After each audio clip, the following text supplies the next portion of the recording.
So ito ngayon mga katsukaka, first day ng 2025 January 1. Siyempre sasalubungin natin ng malinis si Vegeta ngayong taon. So ngayon guys, ito tingnan yung ginagawa ko. Nililinis natin si Vegeta dito para at least naman makita ng ibang tao talagang malinis si Vegeta. So ganito rin ba kayo maglinis ng motor? So ito, tingnan nyo maigi paano natin nilinis si Vegeta hanggang sa matapos. Panoorin nyo guys hanggang sa matapos si Vegeta.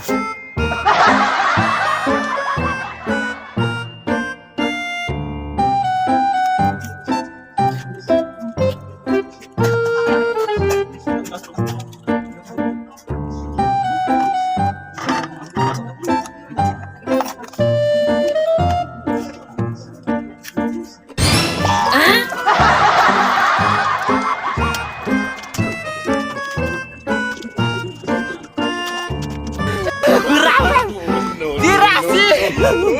Oh my